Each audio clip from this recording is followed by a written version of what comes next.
بسم اللہ الرحمن الرحیم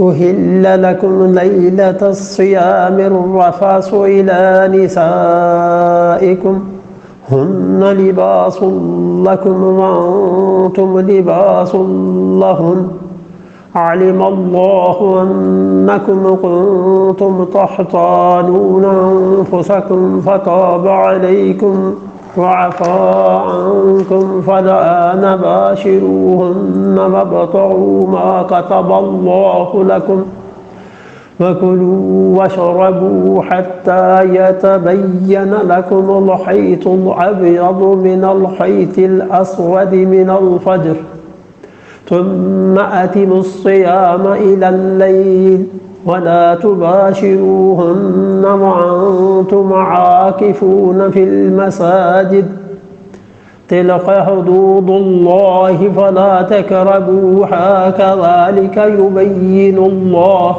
آياته للناس لعلهم يتقون.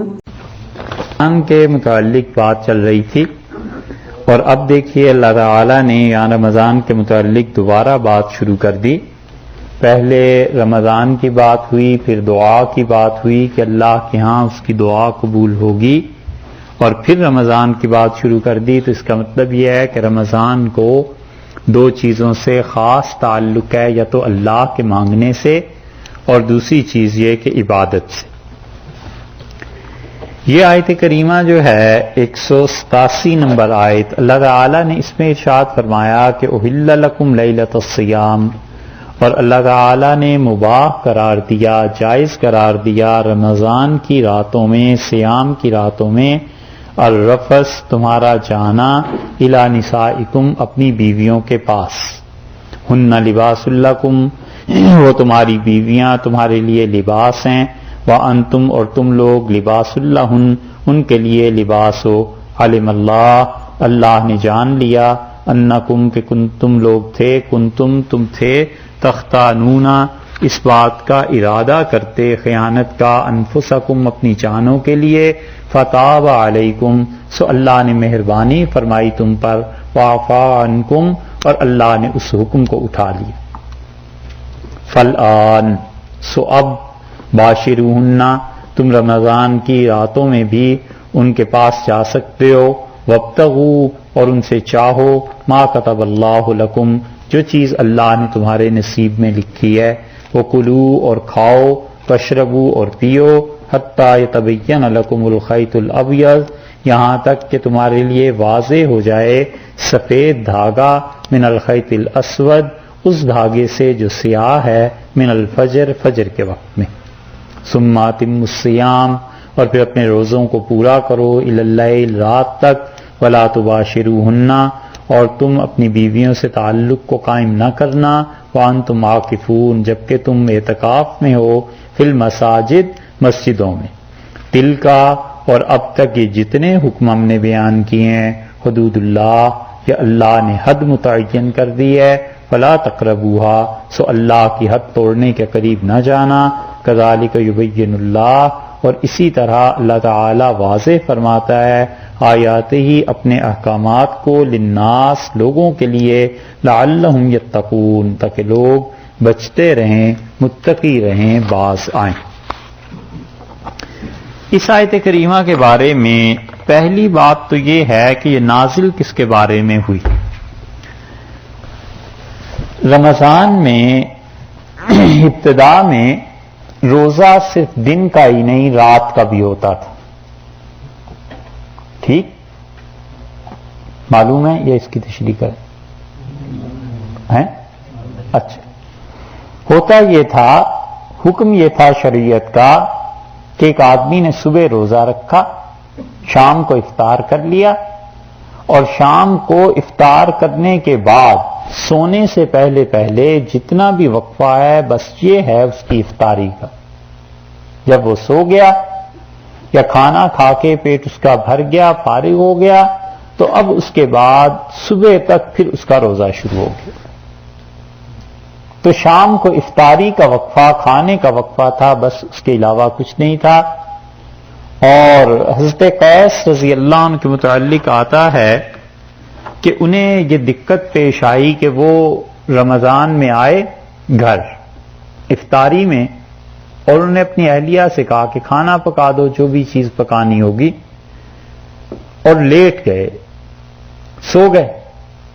اب جب اٹھے تو وقت اتنا گزر چکا تھا کہ وہ دوبارہ کھا نہیں سکتے تھے، تو انہوں نے اسی حالت میں روزہ رکھ لیا اور سحری بھی نہیں کر سکے، اور اگلے دن دوپہر کے وقت وہ بے ہوش ہو گئے، کیونکہ فاقہ گویا ایک طرح سے پورا دن بھی نہیں کھایا، پوری رات بھی نہیں کھائی، پھر اس سے بھی اگلا دن آ گیا۔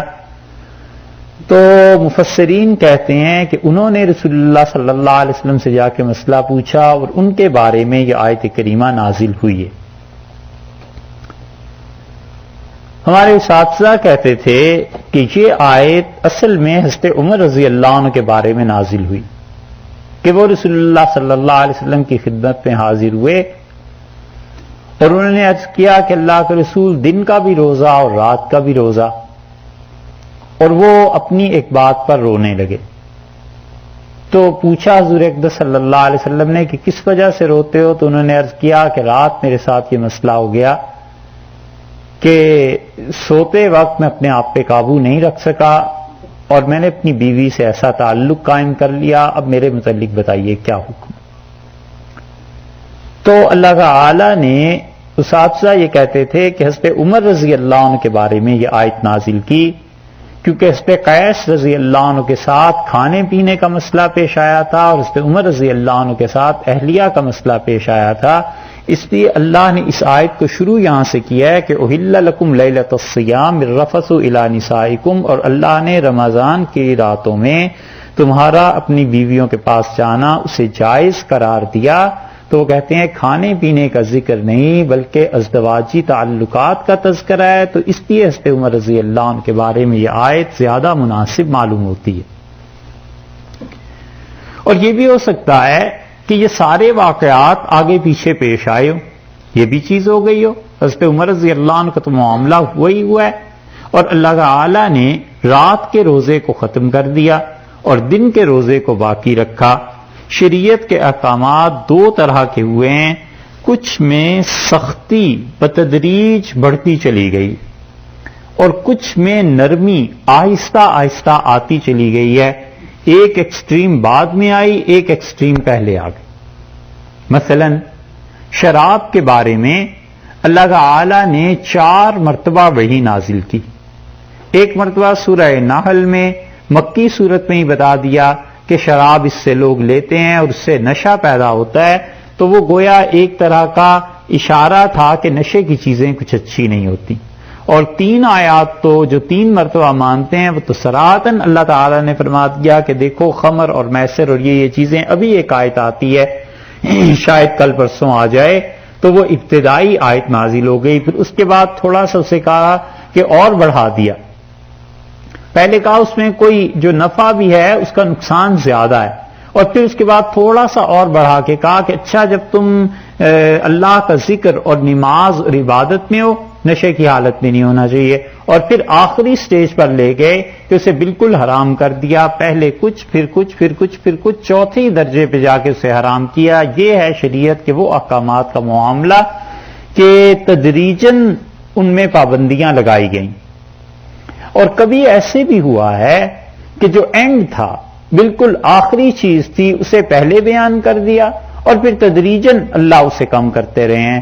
روزے کا معاملہ یہی تھا کہ بالکل ایکسٹریم پہ کہا کہ دن کو بھی روزہ، رات کو بھی روزہ، اور پھر اسے آہستہ آہستہ کم کر کے رات کے روزے کو ختم کر دیا، اور دن کے روزے کو اللہ نے اس چیز میں باقی رکھا۔ تو اس لیے ارشاد یہاں پر فرمایا ہے کہ دیکھو تمہارے لیے جائز قرار دیا گیا۔ اور حضرت عمر رضی اللہ عنہ کی فضیلت اس سے بھی ثابت ہوتی ہے کہ اگرچہ ایک بات ان سے ہوئی، لیکن ان کی وجہ سے اللہ نے پوری امت کے لیے یہ سہولت دے دی، اور جتنے بھی مسلمان آنے والے تھے ان سب کے لیے اللہ نے یہ حکم نازل کر دیا۔ حضرت عمر رضی اللہ عنہ کی وجہ سے متعدد مرتبہ ایسے ہوا ہے، اور دوسری حضرت عائشہ رضی اللہ عنہا ہیں جن کی وجہ سے متعدد مرتبہ ایسے ہوا ہے کہ احکامات مزید نرم ہوتے چلے گئے اور اللہ تعالی نے ان کی کسی بات کے بعد ایسی چیزیں نازل فرما دی۔ ارشاد یہ فرمایا کہ اللہ تعالی نے لیلۃ الصیام، رمضان کی راتوں میں یہ بات درست قرار دی۔ اس سے چونکہ ایک خاص واقعہ ہوا نا، اس لیے اس کی طرف اشارہ ہے، وگرنہ رمضان کی راتوں کے علاوہ بھی جو سال میں راتیں آتی ہیں ان میں بھی ظاہر ہے کہ ازدواجی تعلقات جائز۔ ایک بات تو یہ، اور دوسرے یہاں سے شبہ پڑتا ہے کہ رات کا اللہ نے ذکر کیوں کیا ہے، تو اس کے دو جواب دیے گئے ہیں۔ ایک تو یہ کہ رات کا اس لیے ذکر کیا کہ رمضان کے جو دن ہیں ان میں تو تعلق قائم نہیں ہو سکتا، وگرنہ روزے کا کفارہ ہو جائے گا، روزہ ختم ہو جائے گا۔ اور اس کے علاوہ دوسری بات یہ کی گئی ہے کہ لیلۃ الصیام کا مطلب یہ ہے کہ رمضان کی راتیں بھی، اس کے علاوہ ساری سال کی راتیں بھی جائز ہیں اور سارے سال کے دن بھی ازدواجی تعلقات کے لیے جائز ہیں۔ اور رات کا تذکرہ چونکہ حضرت عمر رضی اللہ عنہ کو معاملہ ہوا تھا اس وجہ سے کہا، وگرنہ تعلقات جو ازدواجی اعتبار سے ہیں وہ دن ہوں یا رات ہوں سب برابر ہیں، کوئی شریعت پہ ممانعت نہیں کی۔ رمضان میں اس لیے کہ روزہ اس کے لیے رکاوٹ بن جاتا ہے، روزہ اس کے لیے مانع ہے۔ الرفث الی نسائکم، رفث کا مطلب یہ ہے کہ ان ایسے تعلقات کے لیے بات کرنا، کوئی بھی بات جو جن سے متعلق ہو، عرب اسے کہتے ہیں رفث، اور اگر اس کے ساتھ صلہ اس کا آ جائے الہ سے، ایک تو ہے نا الرفث اکیلا لفظ آ جائے تو مراد باتیں کرنا، اور الہ جب آ جائے تو اس کا مطلب ہے کہ رفث الی نسائکم، تمہارا اپنی بیویوں سے باتیں کرنا، یعنی عملاً ایسے کرنا۔ یہ الہ کا لفظ خود اس معانی کو پیدا کر رہا ہے، اس لیے کہ آج انشاءاللہ آپ دیکھیں گے آگے بھی چل کر یہ لفظ آ رہا ہے، مگر اور وہاں پر الہ نہیں ہے تو وہاں پہ صرف گفتگو ہی مراد ہے، عملاً نہیں، کہ اللہ نے وہاں پہ گفتگو تک سے منع کر دیا۔ اور یہاں رفث کے بعد جو الہ آیا ہے اس کا مطلب یہ ہے کہ ایسے تعلقات ازدواجی زندگی کے اللہ نے رمضان کی راتوں میں اسے جائز قرار دیا ہے۔ ہن لباس لکم، تمہاری بیویاں تمہارے لیے لباس ہیں، وانتم لباس لہن، اور تم اپنی بیویوں کے لیے لباس ہو۔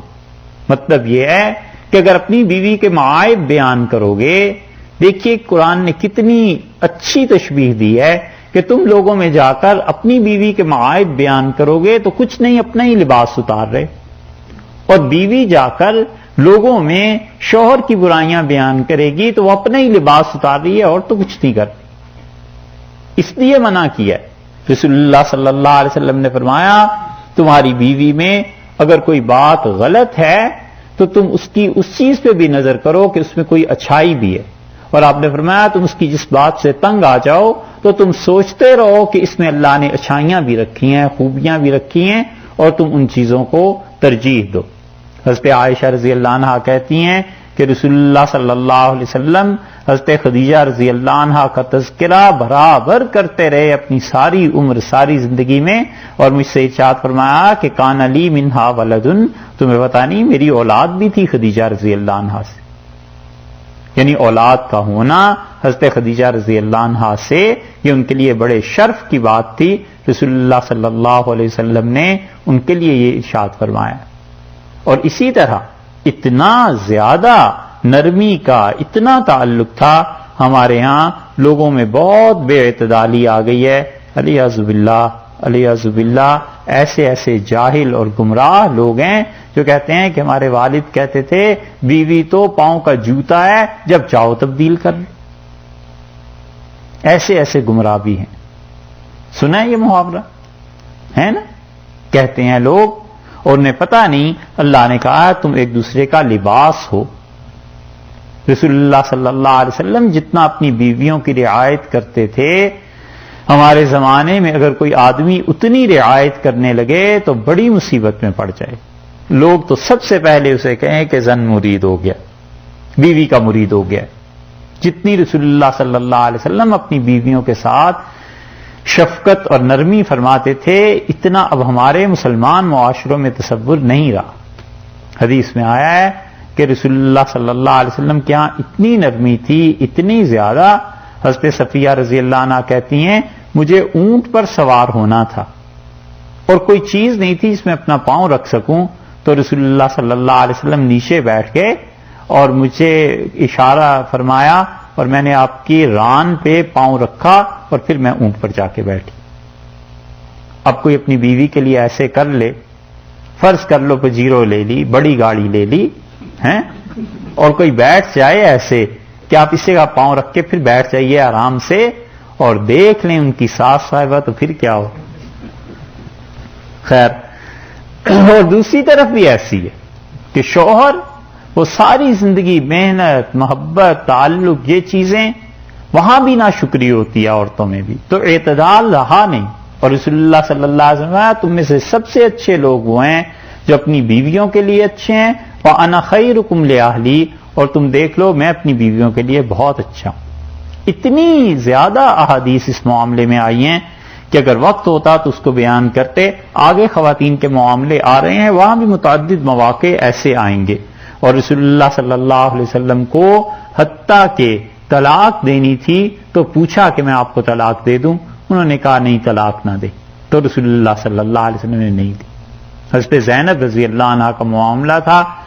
زینب نام کی 2 خواتین رسول اللہ صلی اللہ علیہ وسلم کی بیویاں تھیں، اور ایک تو بہت بوڑھی ہو گئی تھی، عمر بہت ہو گئی تھی. تو رسول اللہ صلی اللہ علیہ وسلم نے فرمایا تم چاہتی ہو میں تمہیں طلاق دے دوں؟ ان کا نہیں، میں یہ نہیں چاہتی، اور چاہتی یہ ہوں کہ قیامت میں اللہ تعالیٰ آپ کی بیویوں میں سے مجھے بھی اٹھائے.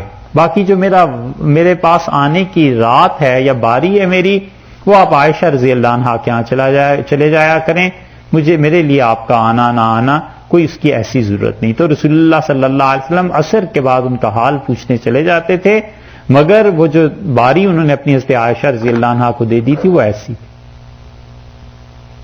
حدیث میں آیا ہے کہ رسول اللہ صلی اللہ علیہ وسلم کی ایک اہلیہ کھڑی تھی اور بخار ہو گیا، اور انہوں نے کہا کہ میری زندگی آپ کو لگ جائے اور آپ کو بخار نہ ہو.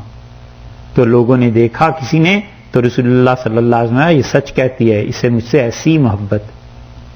اور شوہر اگر کھڑے ہوئے مزاج کا ہو تو 2-4 اور بھی سنا دے کہ اب تمہیں یاد آیا ہے مجھ پہ فدا ہونا اور قربان ہونا، اور ایسے ہو گیا اور ویسے ہو گیا، اور ہماری دوا کی فکر نہیں ہے اور کچھ سوچتی نہیں، خیال نہیں کرتی. کتنی باتیں کہی جا سکتی ہیں، مگر رسول اللہ صلی اللہ علیہ وسلم کا رویہ ایسا نہیں تھا. تربیت کے لیے، تعلیم کے لیے کوئی بات ارشاد فرمائی ہے، وہ بالکل ایک الگ چیپٹر ہے کہ تعلیم میں ڈانٹ کی، ڈپٹ کی، ان چیزوں کی ضرورت آتی ہے پیش، وگرنہ عمومی مزاج بہت لوگوں کے ساتھ اچھا رہا ہے، اور خاص طور پہ گھر والوں کے ساتھ. پورے سال کا خرچہ رسول اللہ صلی اللہ علیہ وسلم ایک دن انہیں دے دیتے تھے. پورے سال میں جو خرچہ تھا وہ ایک دن دے دیتے تھے کہ یہ آپ کے سارے سال کا خرچہ ہے. اور اب کسی شوہر کے پاس چاہے اتنے پیسے ہوں بھی اور پتا ہو کہ سال میں ایک مہینے میں $2000 یہ خرچ کر لیتی ہیں، اور 24,000 ایک دن میں پکڑا دے کہ جی رکھیے سارے سال کا. اوفو، اب تو اتنا دل چلو ہو بھی جائے، مگر وہ جو اوپر بیٹھے ہوئے ہیں نا سارے، پتا چلے کہ $25,000 بیوی کو ایک دن میں دے دیے سارے سال کا خرچہ، پھر دیکھو کیا ہوتا. یہ ہمارے ہاں معاشرتی چیزیں ایسی ہو گئی ہیں، اور وہ بھی اللہ کی بندیاں ایسی تھیں کہ سارے سال کا خرچہ شام تک وہ سب غریبوں کو دے دیتی تھیں، تقسیم کر دیتی تھیں، اور اللہ پہ بھروسہ اور توکل تھا. اسی لیے 3 مہینے کے فاقے بھی آ جاتے تھے، سوائے کھجوروں کے کچھ نہیں ہوتا تھا. مگر رسول اللہ صلی اللہ علیہ وسلم کا اپنا رویہ ایسے تھا. ایک بات یاد آئی ہے لطیفہ، یعنی لطیف بات ہے، سنائیں. حضرت مغیرہ رضی اللہ عنہ صحابی تھے، بڑے اکابر صحابہ رضی اللہ عنہ میں بھی ان کا شمار ہوتا ہے، اور یہ ساری زندگی ان کے ساتھ رہا کہ بیویاں 4 رہنی چاہیے.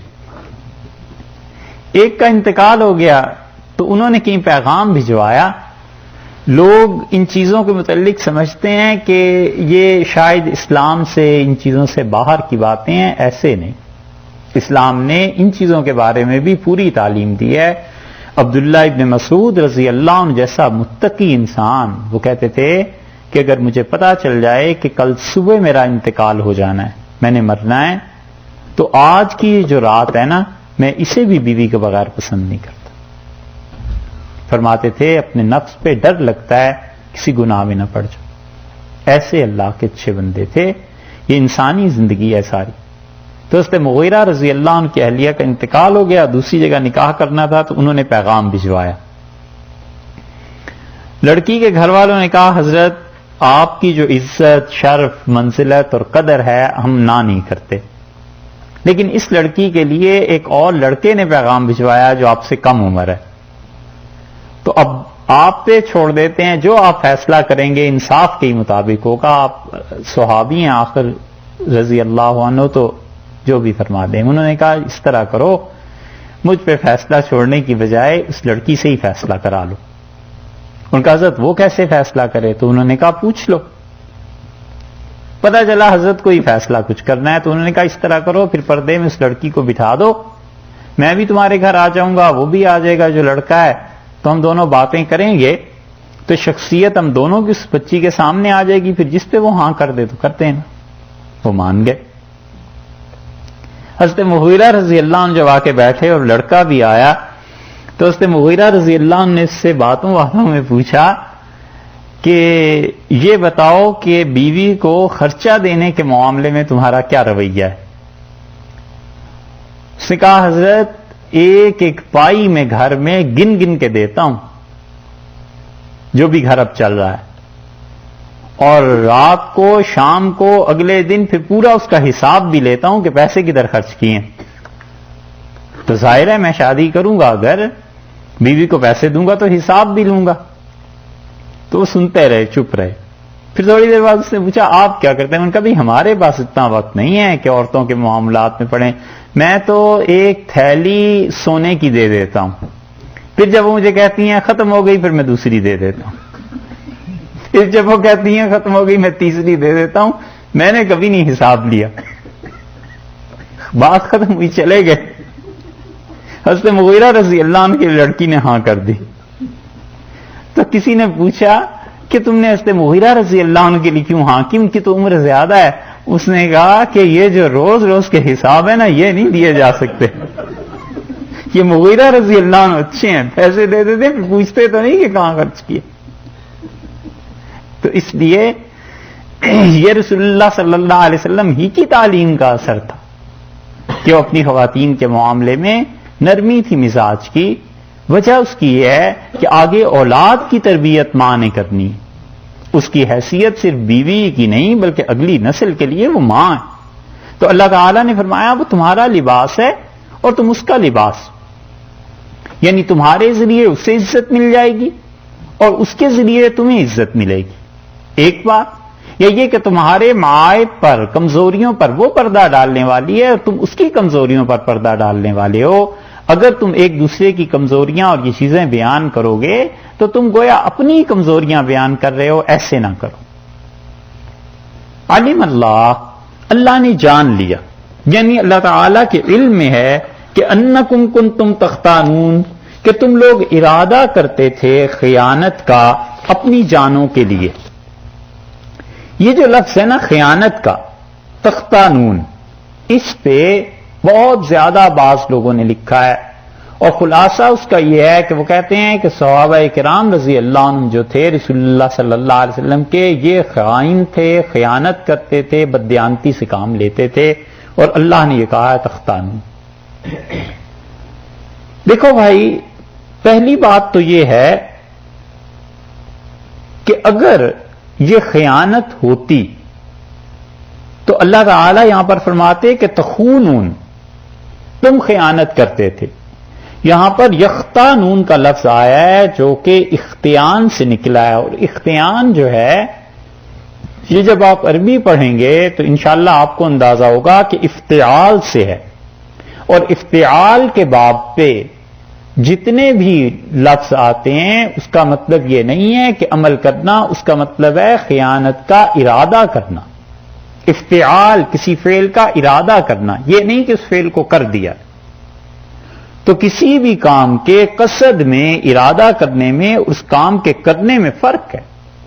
قصد اور صدور میں فرق ہے. ایک آدمی ارادہ کرتا ہے چوری کرنے کا اور ایک آدمی کر گزرتا ہے چوری, دونوں میں بڑا فرق ہے. اس لیے صحابہ کرام کے متعلق یہاں پر راغب نے مفردات میں اور تاج العروس میں زبیدی رحمت اللہ علیہ نے انہوں نے اختیان کے باب سے لکھا ہے کہ اس کا مطلب یہ ہے کہ ان لوگوں نے ایسے کیا نہیں تھا بلکہ کرنے کا ارادہ رکھتے تھے. یعنی مطلب یہ ہوا کہ جسمانی خواہشات جو تھیں وہ اتنی زیادہ تھیں کہ دل چاہتا تھا کہ اس میں اجازت مل جائے. اور ایک حضرت عمر رضی اللہ عنہ ایسے تھے جنہوں نے آ کے اعتراف کر لیا کہ میں اپنے آپ پہ قابو نہیں رکھ سکا اور ان سے یہ بات ہو گئی اور عملاً باقی لوگ اس میں نہیں تھے اور اللہ نے اس کی وجہ سے بھی یہ آیت کریمہ نازل کر دی. اور راغب اصفہانی نے یہاں جو صحابہ کرام رضی اللہ عنہ کی صفائی پیش کی ہے اس کے ذریعے سے اس سے اندازہ ہوتا ہے کہ ان کے متعلق جو عام طور پہ لوگوں میں بعض اہل علم میں مشہور ہو گیا ہے کہ وہ شیعہ تھے، وہ نہیں تھے. اگر وہ شیعہ ہوتے صحابہ کرام رضی اللہ عنہ کی کبھی تعریف نہ کرتے. صحیح بات یہ ہے کہ وہ شافعی مسلک کے تھے، ان کا فقہ جعفریہ سے کچھ تعلق نہیں تھا. اور یہ زبیدی رحمت اللہ علیہ تاج العروس جنہوں نے لکھی ہے، یہ تاج العروس جب لکھ چکے علامہ زبیدی رحمت اللہ علیہ تو سونے میں تولی گئی ان کی کتاب. اور زبیدی امام مانے جاتے ہیں لغت میں، یمن کے رہنے والے تھے اور اتنا علم ہے اس شخص کا. لغت اس کی دیکھیں تو اب جو چھپی ہے، اب لغت ان کی 40 جلدوں میں چھپی ہے، چھوٹی چھوٹی جلدیں. اور بڑی اگر انہیں لے لیں تو وہ پھر بڑی بڑی اتنے جہازی سائز کے صفحات میں 10 جلدوں میں چھپی ہے، پھر 12 جلدوں میں چھپی ہے. اور امام ہے لغت پہ. جتنی اب تک لغات لکھی گئی ہیں لسان العرب میں اور تاج العروس میں تقریباً ساری چیزیں آ گئی ہیں. کوئی آدمی پچھلی چیزوں کو نہ پڑھے اور ان 2 کتابوں کو لغت میں دیکھ لے، بہت کافی. اور اتنے علم کے باوجود حدیث کہاں انہوں نے پڑھی؟ دلی آ کے. شاہ ولی اللہ صاحب رحمت اللہ علیہ کے شاگرد تھے. دنیا میں ڈنکا پٹ رہا تھا، ان کی شہرت تھی. تو اس آدمی کو اللہ نے توفیق دی اور یہ سمجھ گئے کہ علم دہلی میں ہی ہے. حضرت شاہ صاحب رحمت اللہ علیہ کے شاگرد ہیں. شاہ عبدالعزیز صاحب رحمت اللہ علیہ نے بھی ایک جگہ ان کا تذکرہ فرمایا ہے کہ والد صاحب سے انہوں نے پڑھا. علم اللہ انکم کنتم تختانون، اور اللہ نے جان لیا کہ تم ارادہ رکھتے تھے اس چیز کا. انفسکم، اپنی جانوں میں. ارادہ رکھنے کا مطلب یہ کہ خواہشات اس بات کا تقاضا کر رہی تھیں، دماغ میں بار بار یہ بات آتی تھی. فتاب علیکم، اللہ نے تم پر مہربانی کی.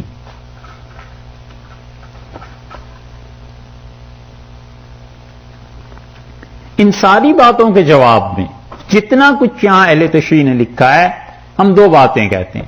ہم کہتے ہیں جب اللہ نے آگے چل کر کہہ دیا کہ فتاب علیکم، اللہ نے مہربانی کی، وعفا عنکم، اس حکم کو اٹھا لیا، تمہاری معافی ہو گئی. تو جب کسی غلطی کی، خطا کی معافی ہو جائے تو پھر اس پہ کسی کو تہمت لگانا اور الزام دینا، کیا یہ شریعت کے مطابق؟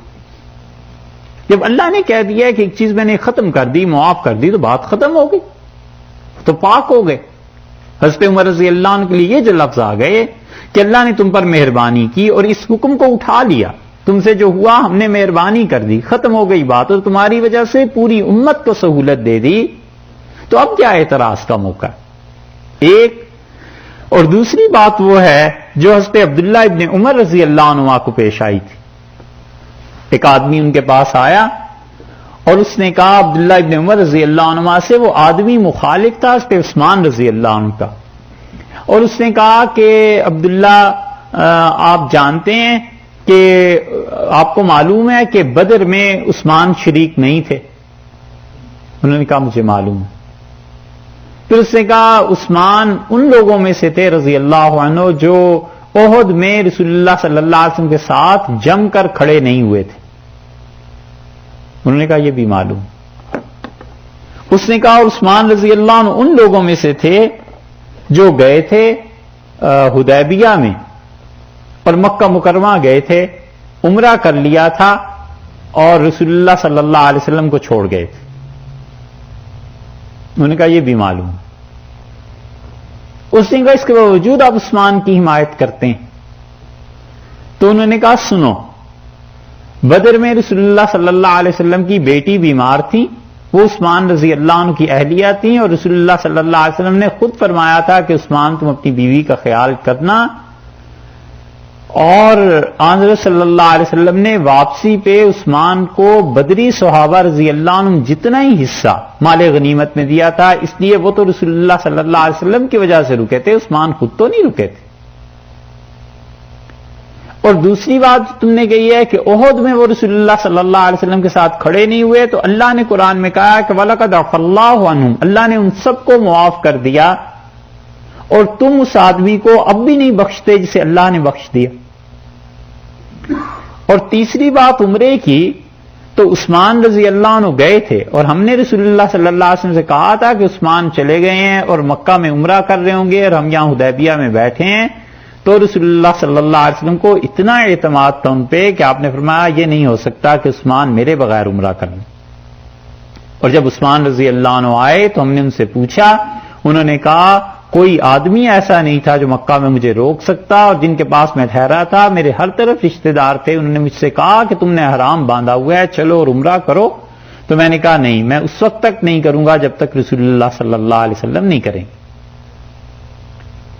اور انہی کی وجہ سے رسول اللہ صلی اللہ علیہ وسلم نے بیعت لی تھی موت پہ کہ ہم عثمان کے خون کا بدلہ لے کے ہی جائیں گے اگر وہ شہید ہو گیا۔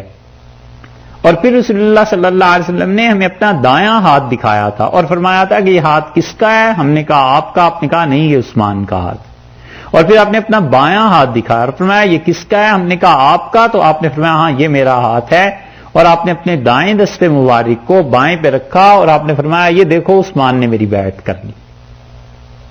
اور اللہ نے جو وحی نازل کی ہے کہ اس درخت کے نیچے جتنے لوگوں نے میری بیعت کی اللہ ان سے خوش ہوا ہے، میں چاہتا ہوں عثمان بھی ان لوگوں میں شامل ہو جائے۔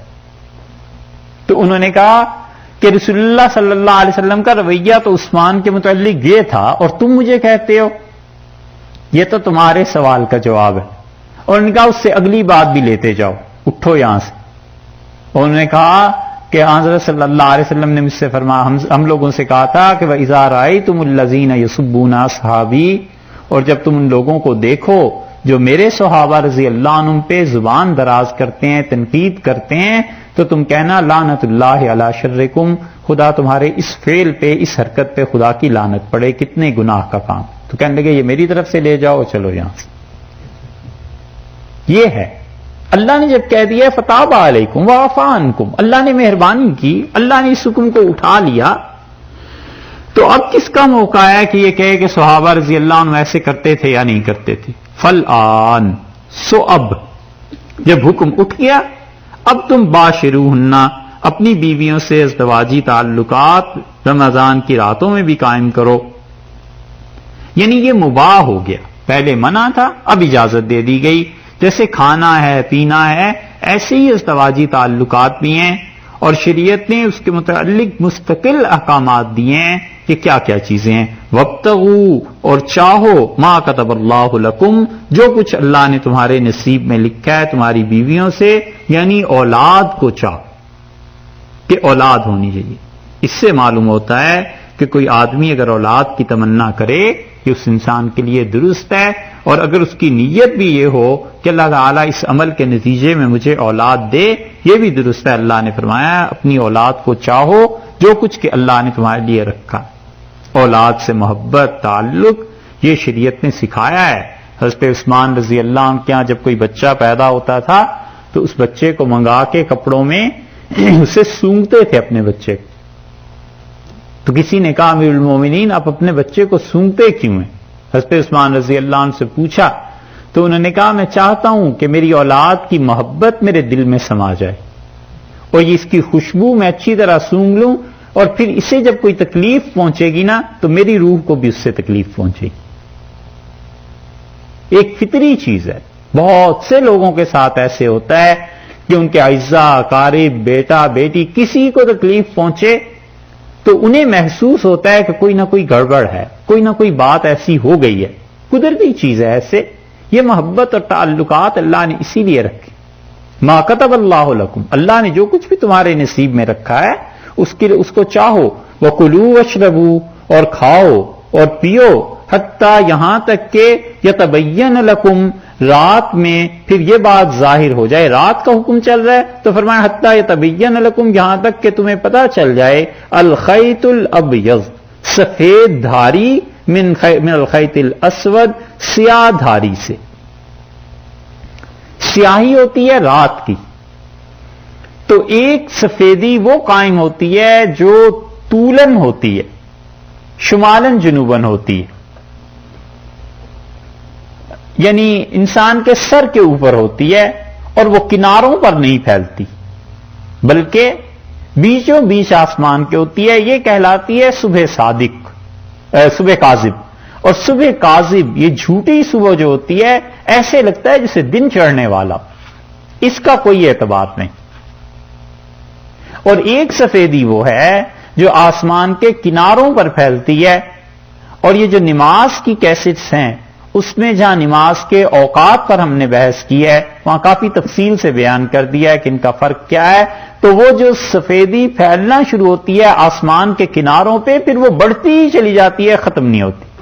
اور صبح کاذب تھوڑی دیر کے لیے ایسے جیسے ایک شعلہ سا ہو پھر اس کے بعد وہ بجھ جاتی ہے, اس پہ کوئی حکم نہیں لگتا. صبح صادق جو ہے اللہ تعالیٰ نے اس کے متعلق کہا ہے کہ جب سفید دھاری یعنی نور اور روشنی جو طلوع ہونی ہے وہ صبح صادق کا وقت رات کی تاریکی اس سے ممتاز ہو جائے, الگ ہو جائے رات کی سیاہی سے, وہ سفید چیز وہ آنا شروع ہو, بس تمہارا روزہ اس وقت ختم ہو گیا. اور اب تو بہت آسان ہے, وقت گھڑی گھنٹے سے پتہ چل جاتا ہے. اتنی آیت نازل ہوئی تھی, من الفجر نازل نہیں ہوئی کہ صبح صادق, بس اتنا کہا گیا تھا کہ یہاں تک کہ سفید دھاگا سیاہ دھاگے سے الگ ہو جائے. اور اس پہ عدی ابن حاتم رضی اللہ عنہ آئے. یہ حاتم تائی مشہور ہے نا سخاوت میں, ان کے بیٹے اس پہ عدی رضی اللہ عنہ نے اسلام قبول کیا تھا. تو وہ آئے رسول اللہ صلی اللہ علیہ وسلم رمضان میں اور دن کو کھا رہے تھے. تو لوگوں کو بڑا تعجب ہوا کہ عدی نے روزہ نہیں رکھا. تو رسول اللہ صلی اللہ علیہ وسلم نے فرمایا عدی کیا ہوا تمہارے روزے کو؟ انہوں نے کہا اللہ کے رسول, اللہ نے کہا ہے کہ سفید دھاگا سیاہ دھاگے سے الگ ہو جائے تو میں نے اپنے تکیے کے نیچے ایک سفید دھاگا لٹایا, اس کے ساتھ ایک سیاہ دھاگا, اور بار بار اٹھا کے دیکھتا ہوں وہ الگ ہی نہیں ہو رہے, تو اس لیے میں نے روزہ بھی بند نہیں کیا.